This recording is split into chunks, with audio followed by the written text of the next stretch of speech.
Hello, everyone, and welcome to the Lit Up Lightworker podcast, bringing you fun and soulful interviews with spiritual teachers with the aim of tuning you in and lighting you up.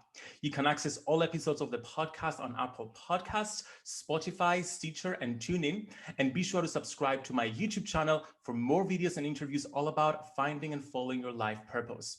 My name is George Lizos. I'm a spiritual teacher, intuitive, the author of Be the Guru and the #1 best-selling Lightworkers Gotta Work, the ultimate guide to following your purpose and creating change in the world. And today I have with me Sahara Rose. Sahara Rose is an ancient soul in a modern body.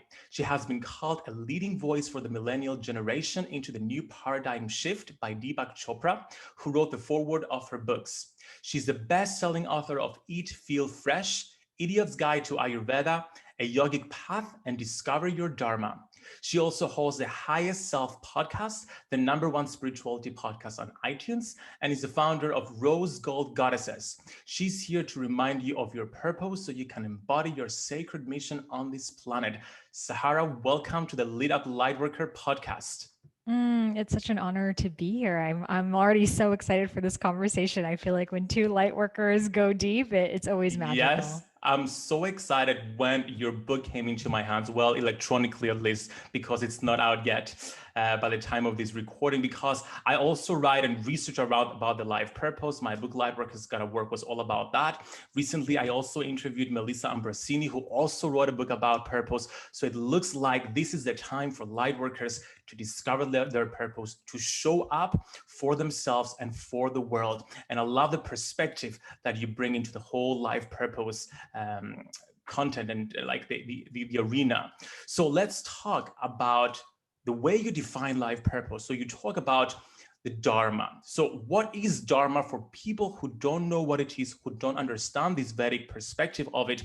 And do we all have one? Yeah, it's so beautiful because right now we're in such a time of career transition, the biggest in our modern history. And while on the outside it could look really tragic, and I completely understand that. My husband works in the music industry and it's all shut down, and there's an opportunity, and that opportunity is, how can I create a life that's more in alignment with my truth?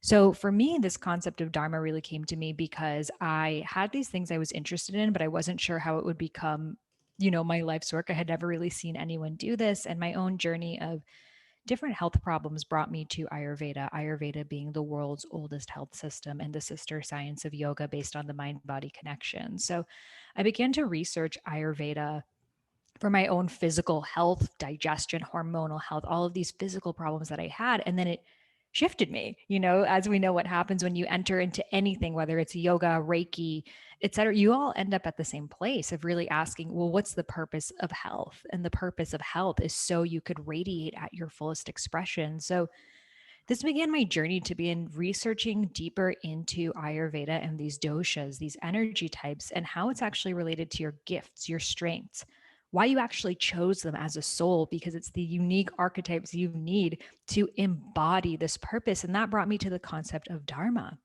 So the word Dharma has over 16 different definitions, but the one that we'll be rolling with is your soul's purpose. It's the big reason why you're here.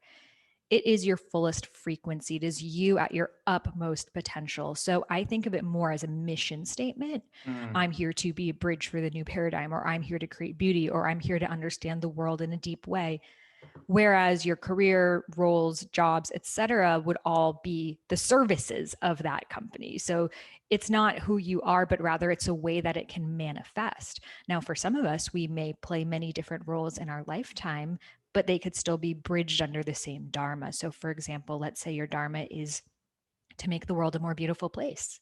So you may be a graphic designer, interior designer, stylist, wedding planner, florist, and you may be kicking yourself of, I must not have a purpose, I keep changing my mind, but actually the Dharma is the same. You're doing so in all of these different expressions. So the Dharma is the red thread that connects who you are, your strengths, your talents. But here's the thing. Just because you were born with a Dharma does not necessarily mean you're going to embody it in this lifetime. So a lot of people think, oh, if I have a purpose, then why isn't it happening for me? So I'm just going to sit back and wait. And you were born with that purpose. You also agreed to a temporary amnesia. when your soul came to this planet, it agreed to forget. Because in that process of forgetting, you have to go through the journey of remembering again. And I can see you're like, yes, yes, yes. But that's when you go through the unique obstacles that your soul needs to give you the strength, the courage, the embodiment to actually live that Dharma. So you were born with it, and your soul had to go through a unique curriculum on this earth school to get to the point that you are the living embodiment of this Dharma.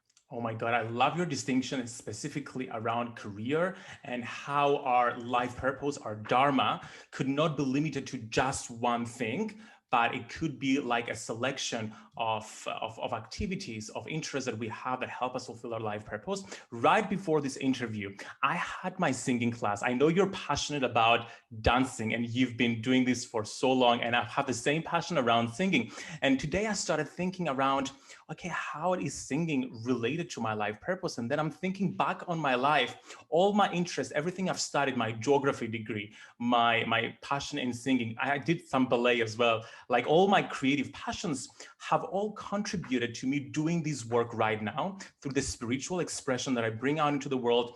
You're sharing your dancing on social media with regards to like, and connecting it to like spiritual concepts in your TikToks. I'm doing the same right now with singing. So it's so empowering and liberating to know that everything we've been through, everything we've learned, all our interests are not actually distracting us from our life purpose. They're directing us there. Now, you talk about the 4 types of Dharma, which I found it was a very unique way to approach soul purpose. Could you talk a little bit about that? Yeah. So what I realized was a lot of people, when you would begin to talk about Dharma, it felt like such a huge question, like my life's purpose. How am I going to figure that out? And because it's such a huge question, a lot of us, we ask and we don't hear the answer. So we give up. It feels so colossal. So what I realize is that oftentimes in our mainstream media, we celebrate the same types of purpose. You know, the person like Justin Bieber, he was just born with a great voice and he was on YouTube and he's a star. Like, so if you don't have something like that, you might think, oh, I must not have a purpose. I don't have this like over the top gift. So I realized that there's so many different types of purpose, and I broke them down into the 4 categories.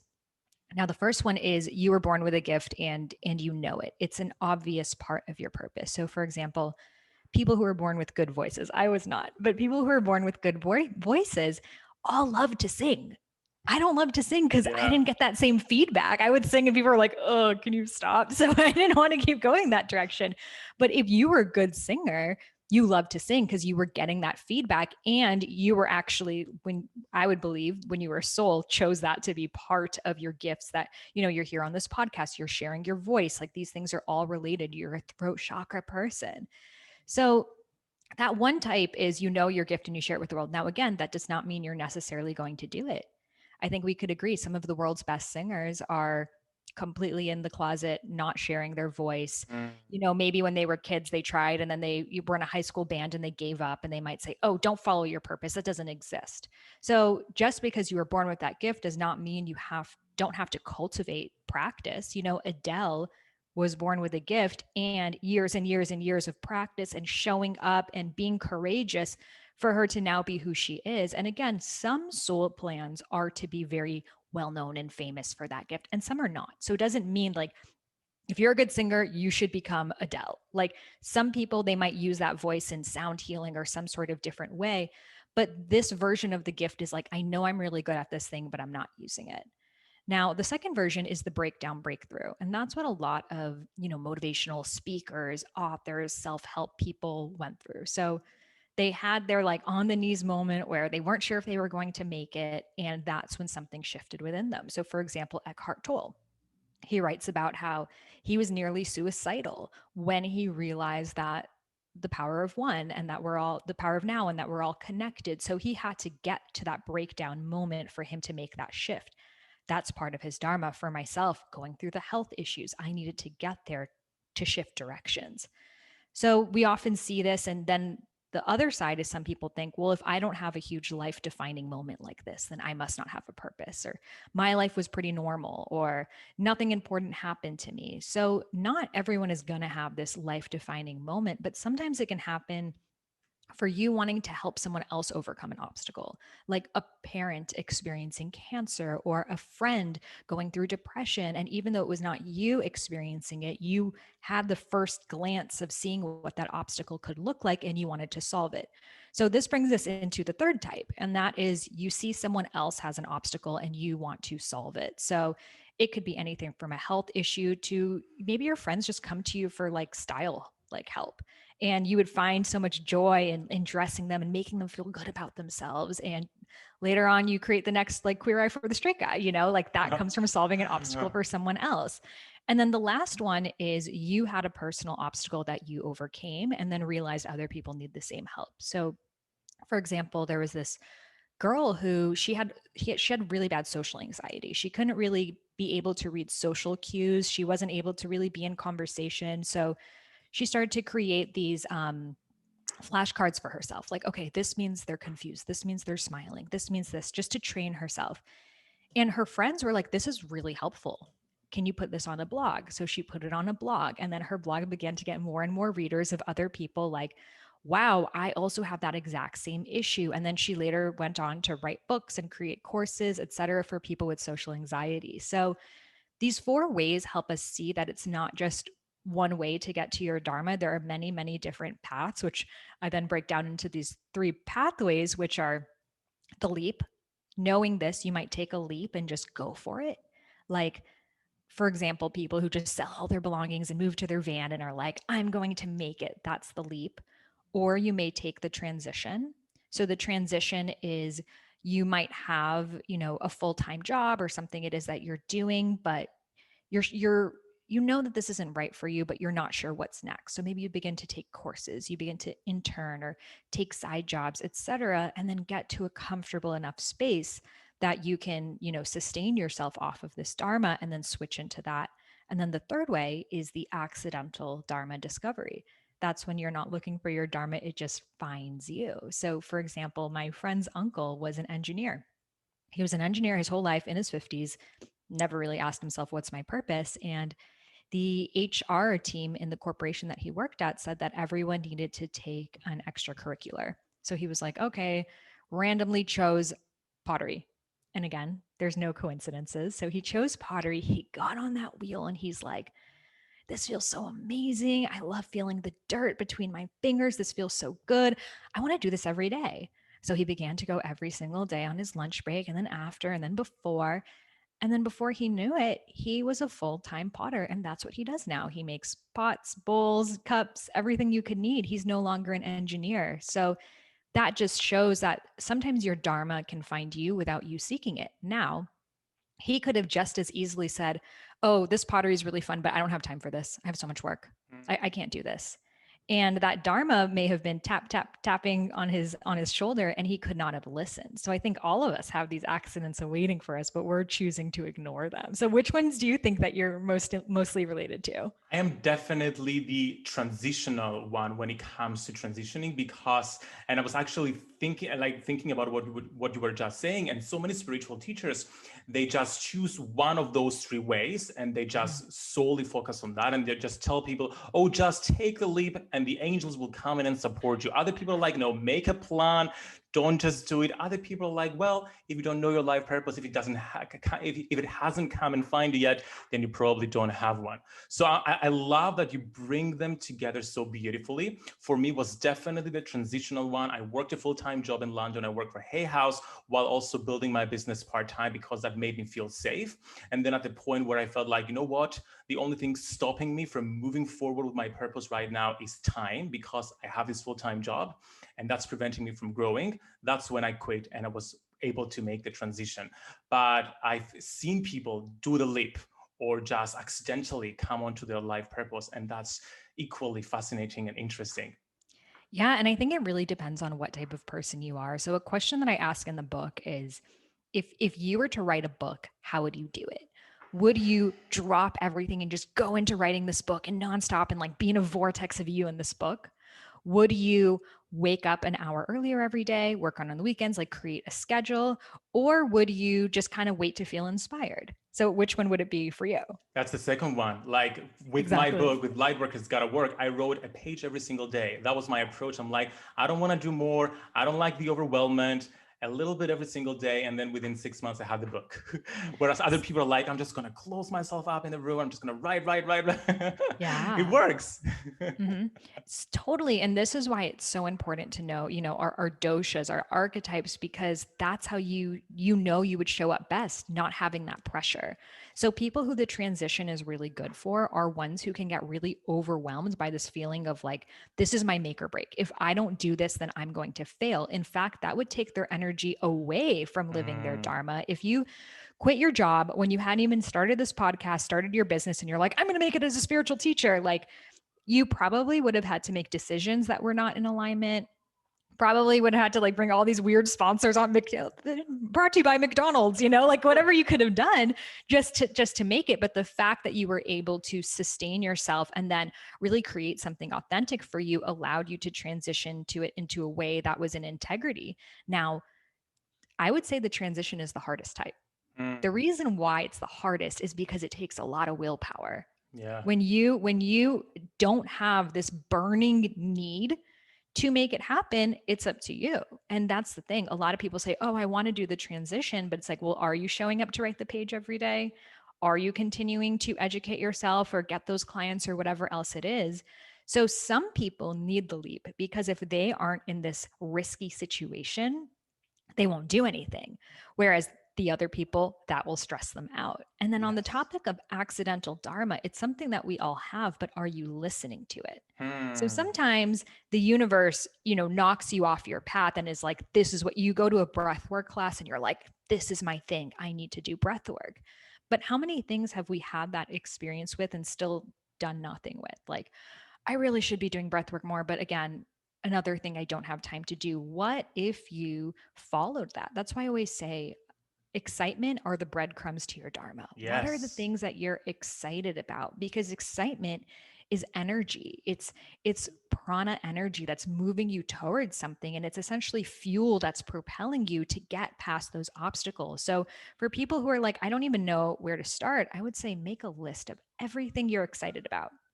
And these things can feel totally random. Like, I'm excited about, apps and healing and massage and, clean water, like all these things that you're like, how is that ever going to be interconnected? So write that huge list. Maybe there's 100 things you're excited about, and then break it down into 3 categories. Maybe there's a healing category, maybe there's a technology category, maybe there's a human connection category. And then you can think, okay, how can I bring these 3 categories together?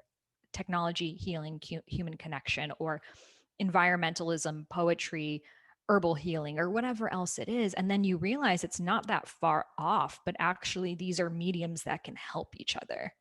Yes, and this is where in the book you talk about Kriya and having the daily spiritual practice. And actually, you've mentioned this a lot. So, like in this podcast so far, how it's important to do the work to bring our life purpose into creation, because our life purpose may be everywhere. Our Dharma may be everywhere around us. Our guides are literally screaming in our heads, but we're just ignoring it. And I remember when I was at university in the UK, in Bristol, I was going along with what students did at the time, just going out every single weekend, getting drunk. And then every single weekend, I would hear my angels, my guides tell me, you gotta quit drinking and just stick to your spiritual practice. And I kept ignoring it, and saying, oh, I'll start on Monday. I'll quit next week. Until one day I got so drunk, I stepped into a hair straightening iron barefoot. I burnt my foot. I still went clubbing because I was so drunk not to go. The following morning, I had a huge blister in my foot that left me limping for a month. It got me got my foot infected, and that's when I stopped drinking wine. And I'm See, like that's a great example of that. listening to you, angels, now. Yes, I love that. So that's such a great example of Kriya versus karma. Yes. So, so we were all born with this dharma, but again, the universe is going to respond to us by allowing us to feel flow or to feel stagnation, pain, Mm, even setbacks. So we were all born on this highway, right? And this highway is bringing us towards our dharma. It's our fullest expression, but it's the end of the highway and no one's ever been there, including us. So we're trusting that I'm just going to keep going and keep going. But then we see all these exits off the highway. And these exits are, you know what, you'll make more money doing this. Or, well, everyone from college is doing that. Or your parents are only going to be proud of you if you do this. Or you're crazy. Everyone's failed trying to do that. And it's all of these exits. And you see everyone you know and everyone around you getting off at these exits. And then you're the only one going straight. And people are saying, what? The Dharma place doesn't even exist. You're crazy. That was like Santa Claus. You aren't supposed to keep believing in that. They just tell you that as a kid. Then you get up and you realize you don't have a dream to follow. So you're like, oh shit, have I been, sipping the Kool-Aid and there's no Dharma? So you get off on one of these on one of these exits, and the universe needs to respond in whatever language it can. So it responds first with the tap, tap, tap, nudge, nudge, nudge. And that's when you feel anxious. I really don't want to go to work tomorrow. You're just like getting into these weird situations, like something is really feeling off. It's feeling just a begrudging feeling. And then most of us think, oh, life's tough, get a helmet, keep going, be strong, have grit, So we keep going in that same exact direction off the exit away from our Dharma. And then the universe responds, punch, punch, punch. You might be having panic attacks, depression, really, really difficult situations in what it is that you're doing. And then again, most of us choose not to listen. We think, oh, I got to just get more drunk to get through this. Got to take enough antidepressants, take enough this, take enough that just to get through this. So then you keep going in that same direction. So the universe whispering, your angels whispering, hey, you need to focus on your spiritual path.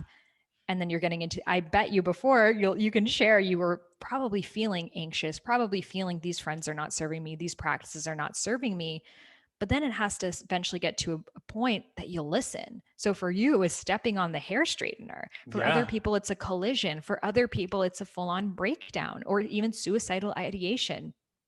Each person is going to have their unique rock bottom that it takes for them to listen. So from that place, then you can choose, okay, am I going to keep going on this path that is clearly being blocked for me? Or am I going to make a U-turn and go back to who I was before all of this? Yeah. And again, not everyone makes that U-turn. Not everyone makes a shift. Some people live in breakdown after breakdown after breakdown, and they think that's just what life is. So for you, when you shared that experience of stepping on the hair straightener, and then you got the blister, which turned into the infection, that was probably, and I'm sure you realize this in yourself, but your guides knowing you'd go back to the way that you would have been. So it needed to sustain the pain for even longer, literally prevent you from walking forward for as long as it would take until you had no choice but to pick up the spiritual practice. It's like, does this guy need to go in a wheelchair? Like, what do we need to do? The signs will get bigger and bigger and bigger and bigger until we don't have a choice but notice. And that's what I love about the universe. But at the same time, we don't need to wait for hair straightening iron to give us an infection for us to follow our Dharma, right? Exactly. Now, and that's the thing that we get to learn too, is like, do I want to learn through pain? Do I want to learn through breakdown after breakdown? Or do I want to be able to get more adept and like feel the way the wind is going and then feel, okay, this is feeling a little bit contractive. This is feeling a little bit off. So I always like to think for people who are like, how do I know this? Like, how do I actually feel what my intuition says? Like, I don't even know what that feels like. I like to think of the energy physically of expansion and contractive.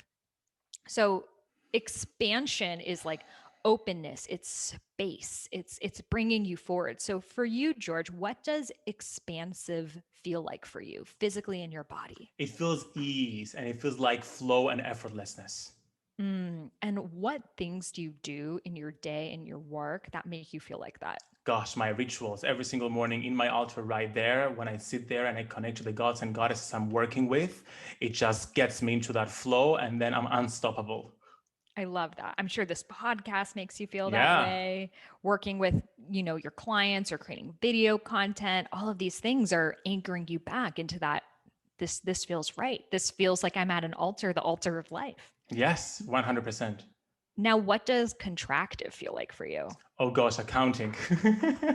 Having to do my bookkeeping it's the time of the year right now for it. Yeah. Like anything that's not related to spirituality, well, not everything, but all the boring stuff that I'm forced to do, that society expects me to do, usually create this feeling of contraction within me. And then what does that feel like for you physically? Like what happens to your body? It feels constrictive. It feels like suffocating. It feels like it's smothering me. I love that. So this is your unique compass of when you're doing something and you can feel that smothering, contractive feeling, you know that's not in alignment with your dharma. And when you're doing something, you feel that expansive energy, you know it is. So that's your unique compass. So oftentimes we mentally try to tell ourselves like, oh, I really love doing this, but your body's like, "Rah," so it's like tune in. The body doesn't lie. What is the body saying? Now, as you move further along your dharma, you're able to surround yourself by more of those things that make you expansive. So, for example, at the beginning, you probably have to do a lot of the things that make you feel contractive because, especially as an entrepreneur, you need to wear a lot of different hats. You need to figure out your uploading, you need to figure out the tech, you need to figure out the back end, et cetera. But as you continue on your dharma, you begin to realize that someone else's dharma is to do those things. They actually Yes. like doing it. Like there are some people who are like, show me the back end of your website. Like that turns me on. And there are some people who are like, I love numbers. I feel safe with them. So as you can expand on your dharma and bring other people around you, create support financially, team wise, etc., then you can actually have people step into their dharma, which are doing the things that you don't love to do. And then you realize less and less of your time needs to be spent going there. Now, this doesn't mean that we're going to create a world where we never do anything we don't love. But we can try to set up our lives to try to prevent that as much as possible. And if we know, every year around tax season, I'm going to feel that contractive feeling, right? So how can I create more expansiveness around that? How can I make sure I like double up on my rituals then and I, spend an extra hour meditating or doing all of these things, so then that contractive feeling is less somatic in your body. You feel less stuck because it's so surrounded by spaciousness. And then finding the gratitude for, if it wasn't for that, you couldn't be into the expansive energy. I know for a lot of people who are especially spiritual are like, I want to put my voice out there, but I don't know how to do all this tech stuff. I don't know how to, create a podcast and get this stuff off the ground, and I'm overwhelmed by it. But for me, I would keep thinking, if I can figure this out, then I can do what I really, really love. So that actually made the researching of it feel expansive because it was for a purpose. Whereas if I was doing it for no reason at all, then it would feel even more contractive. So that's the beauty of living in your dharma. Even things that you may not have wanted to do before, because you feel so alive, you feel so inspired by where it's taking you, it actually feels like Kriya. Yeah, so it's essentially having the big picture in mind that's going to drive you forward, being grateful for knowing that what your dharma is and taking the action steps towards it, and at the same time matching up our kriya to our level of stress or construction or constriction within us to support us as we take those action steps. Now, we're in this highway and there are all these exits. In your experience with working with people, what are the top obstacles that keep us from staying in this highway?